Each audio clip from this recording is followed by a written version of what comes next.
The Boston Celtics have detonated their championship roster in a desperate bid to avoid the financial noose tightening around their neck, and the shockwaves could be felt for years to come. With Jayson Tatum sidelined for the entire 2005-06 season after a catastrophic Achilles tear, Boston had no choice but to slash costs before the penalties of the new CBA buried them alive in a stunning reversal of fortune. They shipped out Jrue Holiday to Portland and Kristaps Porzingis to Atlanta, gutting the backbone of the 2024 title run. These weren't just complimentary veterans, they were essential pillars of a historically dominant Celtics squad. The logic behind this painful purge: avoid crossing the dreaded $207.8 million second apron, a line so unforgiving it would freeze their roster-building tools and hamstring the franchise for the rest of Tatum's prime.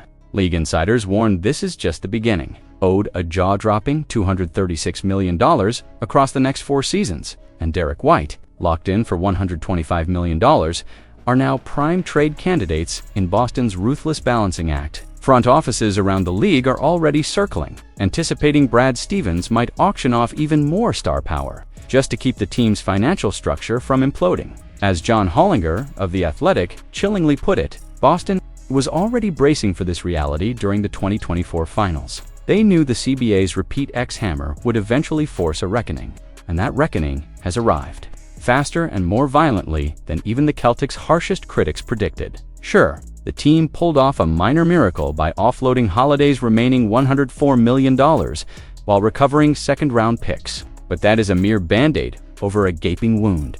Executives are now watching to see whether the Celtics will go nuke. The Boston Celtics are staring into a swirling vortex of uncertainty as free agency rages on, and the stakes could not be higher. With Jrue Holiday and Kristaps Porzingis already jettisoned in desperate cost-cutting moves, Boston now faces the grim prospect of navigating an entire season or more without its franchise cornerstone, Jayson Tatum, who is sidelined by a brutal Achilles tear. In the middle of this chaos, a name has emerged that could blow the roof off the TD Garden: Damian Lillard. But this is no fairy tale. Lillard himself is fresh off a devastating Achilles injury, forcing even the most loyal fans to swallow hard at the thought of adding another superstar with a ticking biological clock and a rehab timeline that is far from certain. According to Gary Washburn of the Boston Globe, Lillard is open to coming east, and for the first time, Boston is legitimately interested. This is a total shift from a few years ago when Lillard flatly rejected the Celtics as a trade destination. Why the change of heart? Sources suggest that his bond with Tatum, forged during the grueling 2020 Olympics in Tokyo, has only deepened as both men now face the same lonely road of Achilles rehabilitation. Yet, beyond the surface-level headlines lies a terrifying dilemma. Can Boston afford to double down on two players whose games depend so heavily on explosive first steps and fearless drives to the rim, given they're both recovering from one of the most catastrophic injuries in sports? No amount of chemistry can overcome the harsh biology of a torn Achilles, which historically robs players of lateral quickness, lift, and even confidence. Lillard still posted impressive numbers last season, nearly 25 points per game with solid efficiency, but turning 35 this month, he's hardly a guarantee. The Boston Celtics have become the first high-profile casualties of the NBA's merciless second apron, a financial chokehold embedded in the new collective bargaining agreement with one clear mission: to destroy super teams before they can ever hope to build a dynasty. This second apron was sold to the public as a tool for parity, a utopian dream where every franchise, from the biggest coastal powerhouse to the smallest mid-market club, could one day hoist the Larry O'Brien trophy. But so far, the evidence suggests something far more brutal. It is a scorched earth policy against contenders, and the Celtics stand as Exhibit A.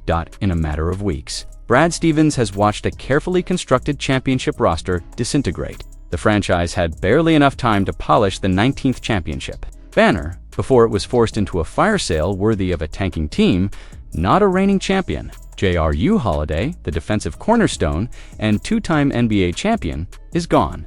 To the Blazers, Kristaps Porzingis, a unicorn in green who anchored their offense and spread the floor like few big men ever have, is off to Atlanta. Even Luke Kornet, a quietly essential rotation piece after a breakout season, was lost to the Spurs on a contract the Celtics simply could not match if they wanted to avoid financial handcuffs, and the bloodletting is not over.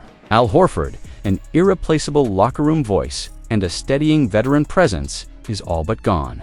Most league insiders predict the Warriors will scoop him up as the Celtics look on, unable to even offer him a competitive deal. From 64 wins in the 2023-24 regular season, a championship parade, and then another 61 wins the following year, Boston now stares into the abyss. That vision of a repeat was obliterated the second Jayson Tatum's Achilles tendon snapped, an injury so severe it could erase an entire year of a superstar's prime. Yet the second apron's most profound cruelty is psychological.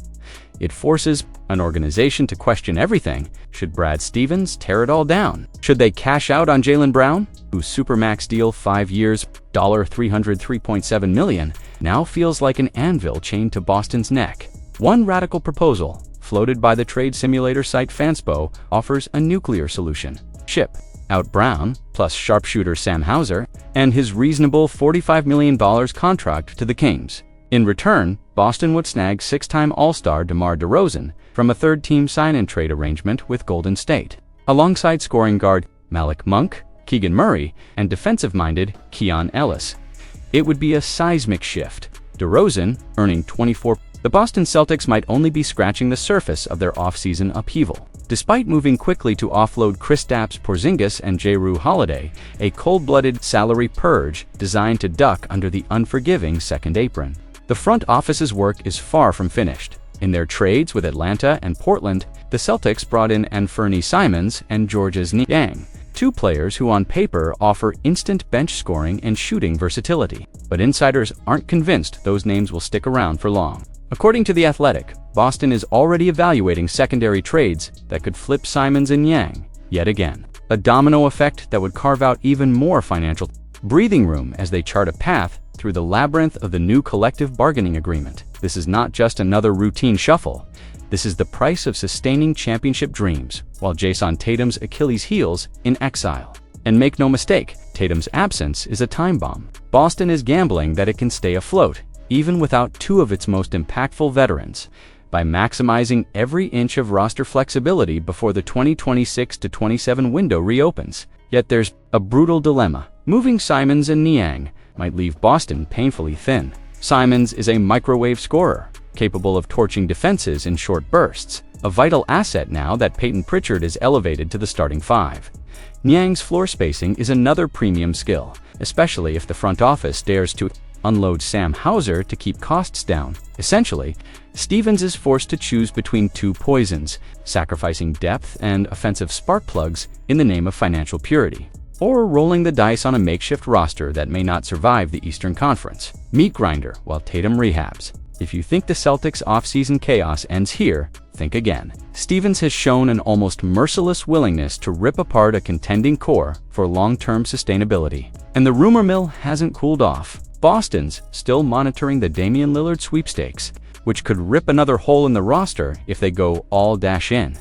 Boston is trying to hold the line between survival and collapse. Their next move could be the difference between a championship window slamming shut or reopening wide in 2026. If you're expecting a quiet summer, brace yourself. This front office has no intention of blinking.